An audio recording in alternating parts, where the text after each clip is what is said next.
ओम शांति। 28 अगस्त 2024 के बाबा के महावाक्य। बाबा कहते, मीठे बच्चे, तुम जितना बाप को याद करेंगे उतना आत्मा में लाइट आएगी। ज्ञानवान आत्मा चमकीली बनती जाती है। तुम जितना बाप को याद करेंगे उतना आत्मा में लाइट आएगी।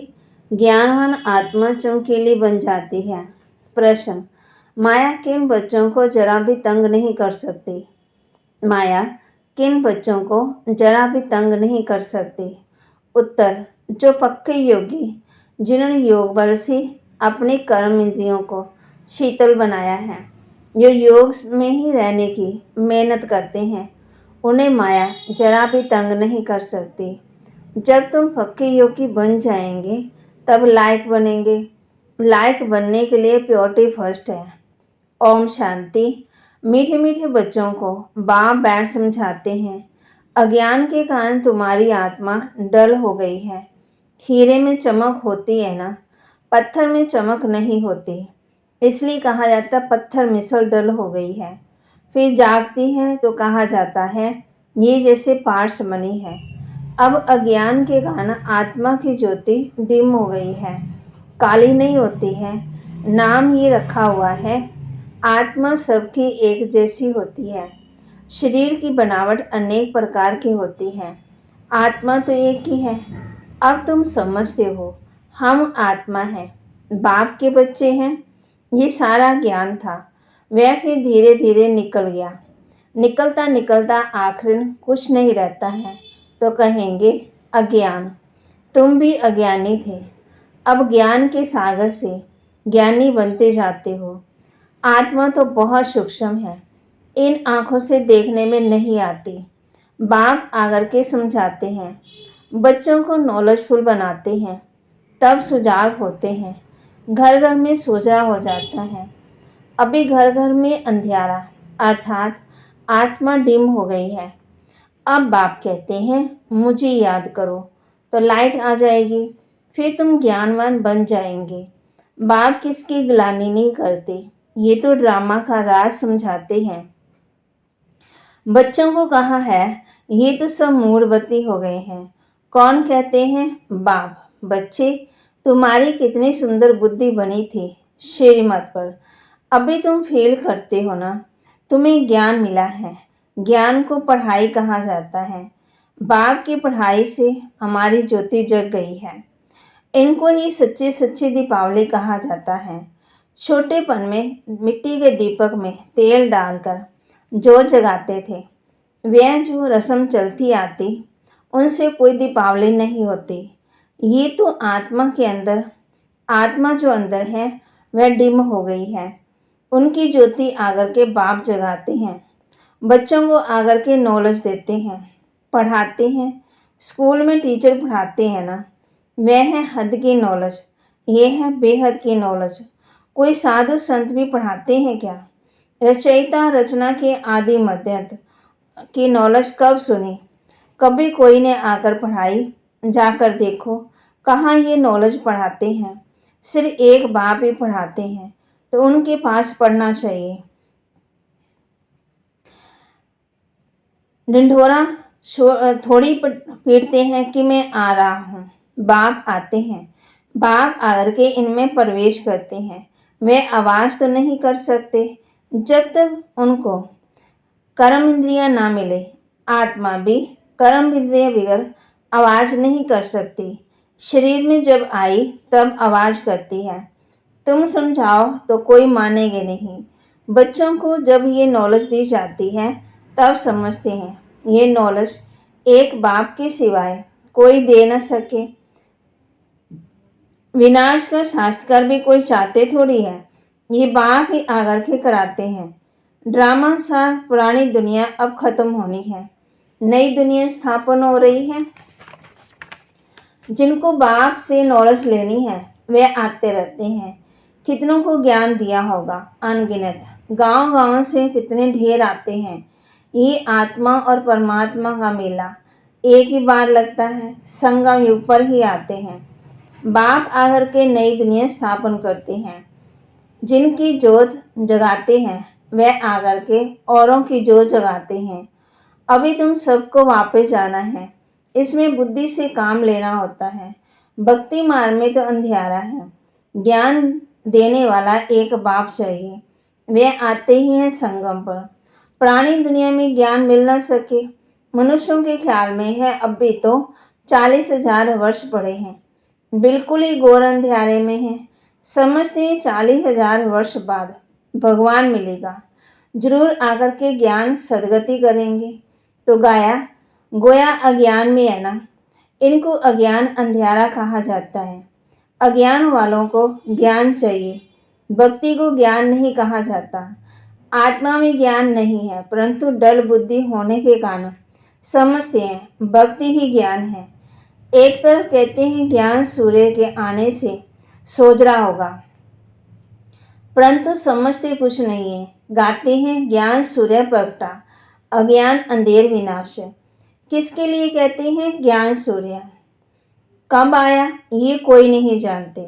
पंडित आदि होगा तो कहेगा जब कलयुग पूरा होगा तब सोजरा होगा। ये सब बातें बाप आकर के समझाते हैं। बच्चे नंबरवार समझते हैं। टीचर बच्चों को पढ़ाते हैं। एक रस तो बच्चे नहीं पढ़ेंगे। पढ़ाई में एक रस मार्क्स कभी होती नहीं। तुम जानते हो कि बेहद का बाप आया हुआ है। अब पुरानी दुनिया का विनाश भी सामने खड़ा है। अभी ही बाप से ज्ञान लेना है और योग भी सीखना है। याद से भी कर्म विनाश होंगे। बाप कहते हैं इस संगम पर ही आकर के इस शरीर का लोन लेता हूँ, अर्थात प्रकृति का आधार लेता हूँ। गीता में भी ये अक्षर है और कोई शास्त्र का नाम बाबा नहीं लेते। एक ही गीता है। ये है ही राजयोग की पढ़ाई। नाम रख दिए गीता। इसमें पहले पहले लिखा है भगवानोवाच। अब भगवान किसको कहा जाता है? भगवान तो निराकार है। उनको अपना शरीर तो है ही नहीं। वह है निराकारी दुनिया जहाँ आत्मा रहती है। सूक्ष्म मात्र को दुनिया नहीं कहा जाता। ये है स्थूल साकार दुनिया। वह है आत्मा की दुनिया। खेल सारा यहाँ चलता है। निराकारी दुनिया में आत्मा कितनी छोटी छोटी है, फिर पाठ बजाने आती है। ये ख्यालात तुम बच्चों की बुद्धि में बिठाए जाते हैं। इसको ही ज्ञान कहा जाता है। वेद शास्त्र को कहा जाता है भक्ति, ज्ञान नहीं। तुम्हारी साधु सन्यासियों में इतनी भेंट नहीं हुई। बाबा का तो बहुत संग रहा, बहुत गुरु किए। पूछा जाता है आपने सन्यास क्यों किया, घर बार क्यों छोड़ा? कहते हैं विकार से बुद्धि भ्रष्ट हो जाती है, इसलिए घर बार छोड़ा। अच्छा, जंगल में जाकर रहते हैं, फिर घर बार की याद आती होगी। बोला हाँ, बाबा को तो देखा हुआ है। एक सन्यासी तो फिर वापस भी गया। ये भी शास्त्रों में है।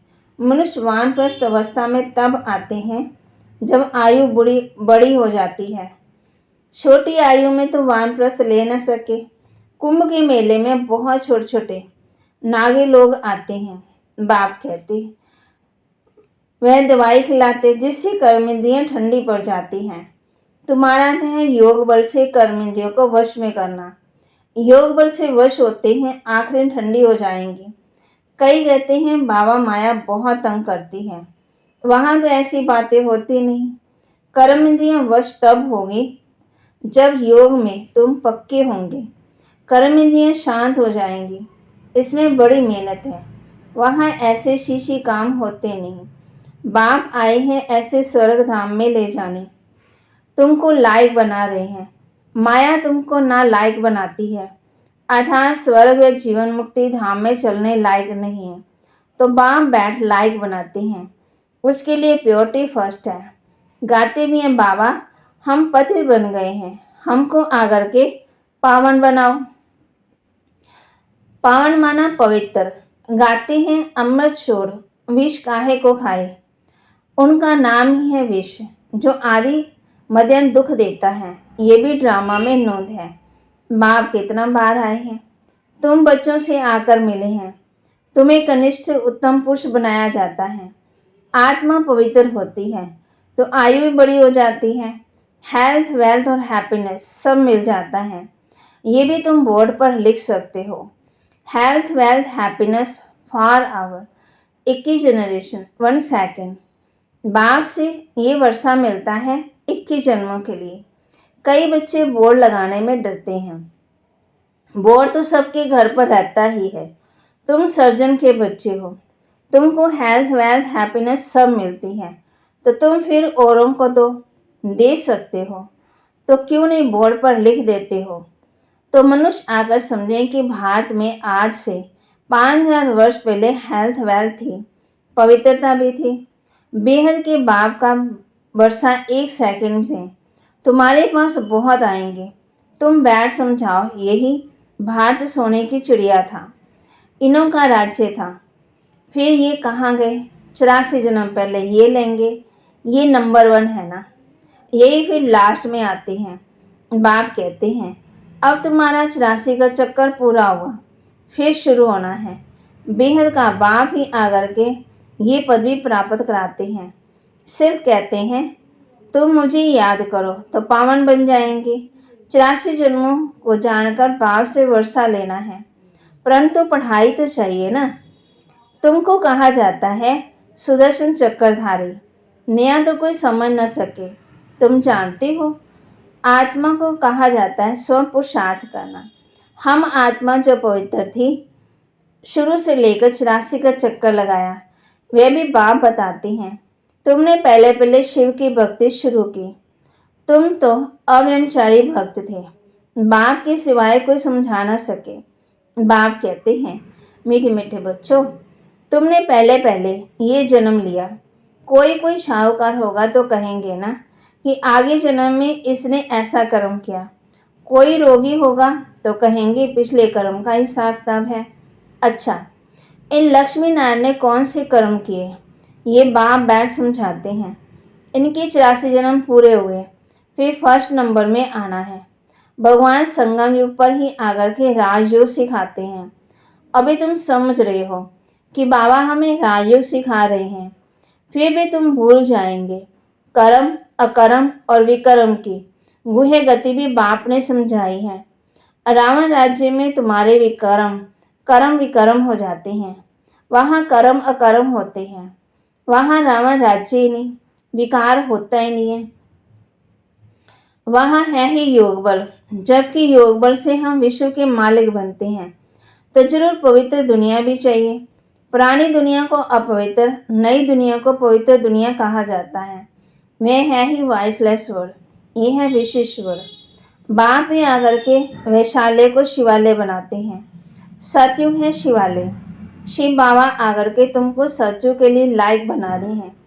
लक्ष्मी नारायण के मंदिर में जाकर तुम पूछ सकते हो, आपको मालूम है इन्होंने ये पदवी कैसे पाया है, विश्व के मालिक कैसे बने हैं।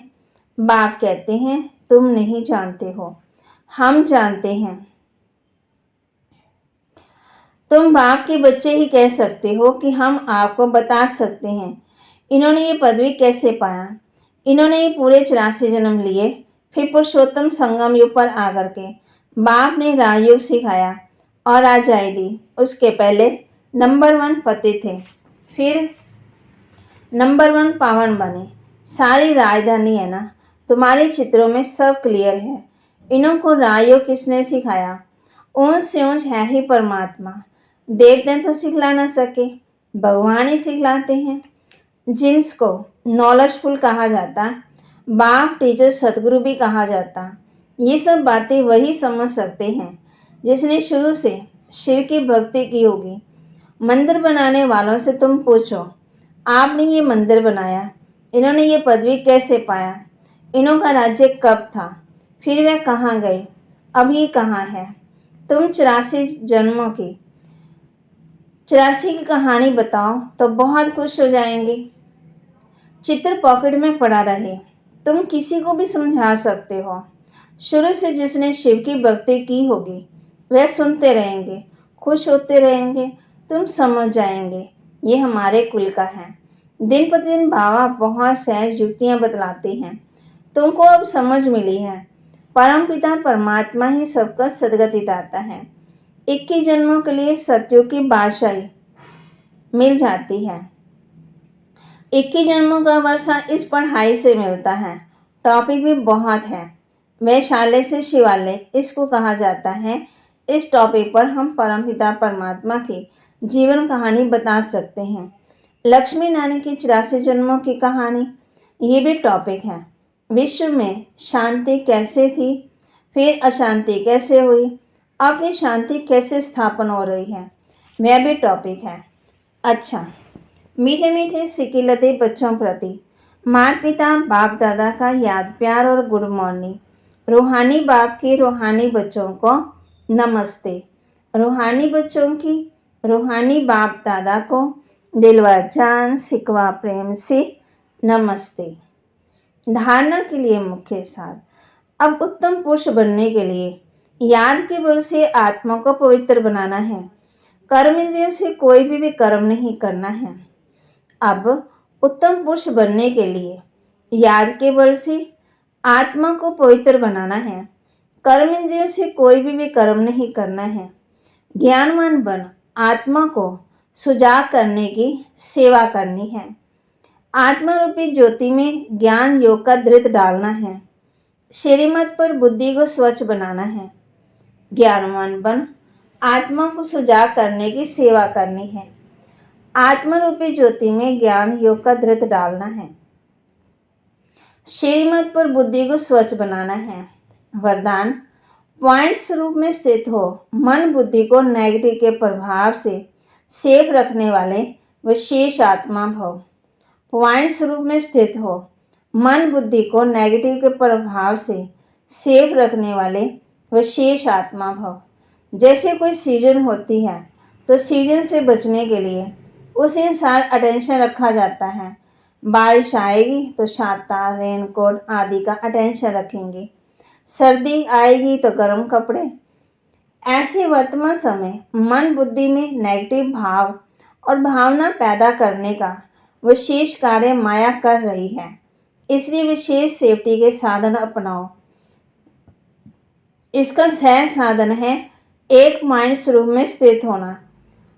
बाप कहते हैं आश्चर्य और क्वेश्चन मार्क के बजाय बिंदु लगाना अर्थात विशेष आत्मा बनना।